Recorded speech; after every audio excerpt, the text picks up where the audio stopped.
Politics में बहुत ही interesting debates भी होती हैं। शायद हम साउथ एशिया के रहने वाले इमोशनल भी हैं और बहुत ज़्यादा एक्सप्रेसिव भी हैं, और ये हमारा कल्चर है। इसमें अच्छी बातें कितनी हैं, बुरी बातें कितनी हैं, ये बहस नहीं। बहस ये है कि कौन सी बात रेलेवेंट है और कौन सी बात रेलेवेंट नहीं है। अभी भारत की पार्लियामेंट के बाहर जो ऑप्टिक्स चेंजेस आई, उसमें एक लाइन की भी जो उसका स्कल्पचर है उसकी भी स्टोरी है। और इस वक्त भारत में गर्मा गर्म खबर है कि जी ये जो ऑप्टिक चेंजेस हैं, मोदी जी ने अपना आप दिखाया है, एग्रेसिव वहाँ पे स्टैच्यूज़ लगाए हैं जो इससे पहले होते थे। अपोजिशन का कहना है कि वो तो बड़े ही सॉफ्ट किस्म के होते थे।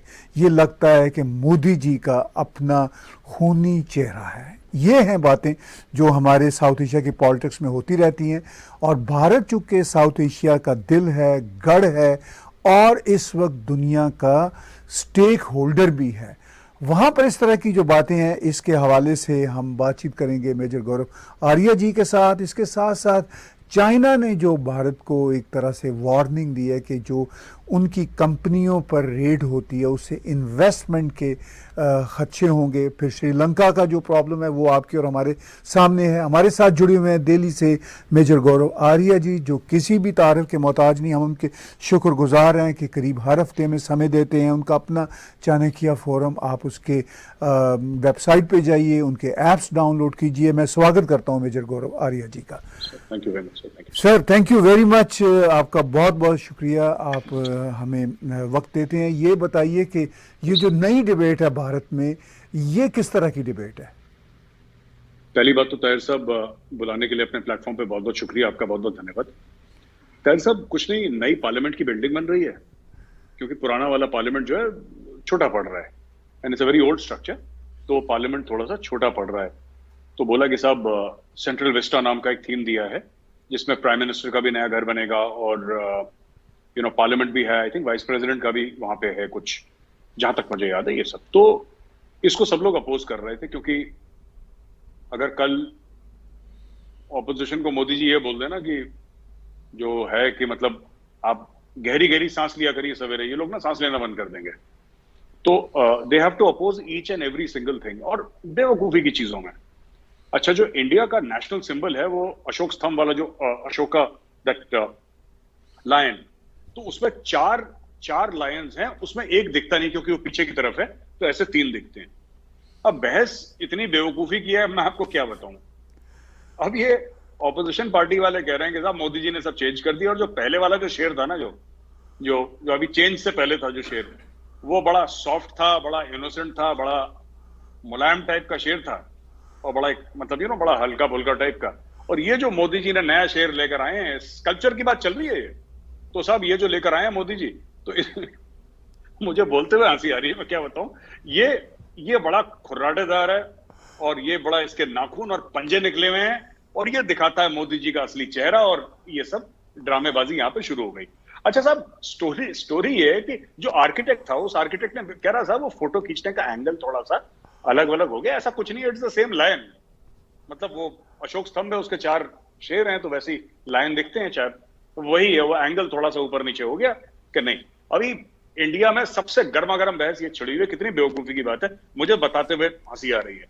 देखिए, मैं ये कह रहा हूं कि अगर एक तो ये लोग जो हैं, एक बहुत बड़ा यहाँ पे नामी ग्रामी एनजीओ भी चलाते हैं, पता नहीं क्या है, एक्टिविस्ट हैं, अपने आप को वकील कहते हैं, प्रशांत भूषण साहब, वो ट्वीट दाग देते हैं बीच बीच में, वो फायर कर देते हैं, वो दुश्मन दिखे ना दिखे, वो जनरल लाइन ऑफ डायरेक्शन में एक शॉट निकाल देते हैं उसे।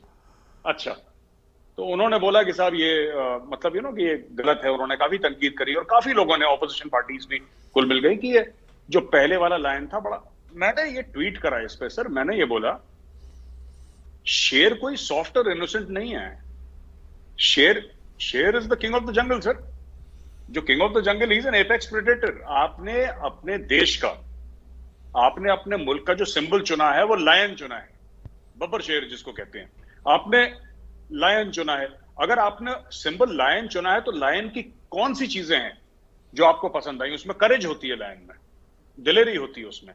वो बड़ा अग्रेसिव होता है लायन, ये नेचर है लायन का। कैट फैमिली का the biggest member of the cat family is the lion, जितना मुझे नॉलेज है। He is very aggressive, he is an apex predator. उसको किंग ऑफ द जंगल क्यों कहते हैं सर? उसको किंग ऑफ द जंगल इसलिए कहते हैं क्योंकि सब उससे डरते हैं।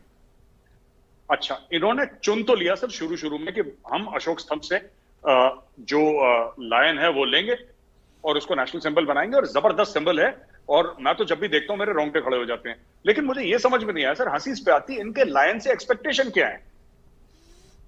वो इंडिया का लायन है, इनके मन में ना टेडी बेयर होना चाहिए था। इनके दिमाग में एक अलग फिल्म चल रही है सर कि it should be very cuddly, very sweet sort of thing, very non threatening. A lion is threatening sir.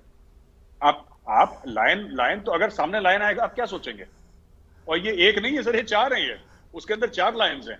ये क्या, जब आपके सामने 4 शेर लगाए आपको क्या क्या लगेगा? Will you find them very cuddly and cute and sweet? You will run for your life, क्योंकि आपको लगेगा ये मार डालेगा मुझे। उसका लायन का एक एग्रेशन है। तो साहब इस पे बड़ी बहस चल रही है, और ये फालतू के इनके पास कोई, देखिए मैं आपको बताता हूं इसके ऊपर एक और पॉलिटिकल एक ताहिर साहब एक बड़ी कमजोरी भी है इसमें। एक्चुअली ऑपोजिशन का, किसी भी पॉलिटिशियन का बेसिक काम होता है इलेक्शन जीतना, ठीक है सर। और खासतौर से कांग्रेस पार्टी अपना काम करीब 10-15 साल से तो नहीं कर रही है, जहां तक मुझे याद है। They are losing every single election that they have fought. इक्का दुक्का कोई जीत गए होंगे, वो भी इनके हाथ से निकल रहा है, और बाकी लोग भी हैं। बेसिक परेशानी क्या है मैं आपको बताता हूं कि मोदी जी प्रधानमंत्री कैसे बन गए। ये असली जो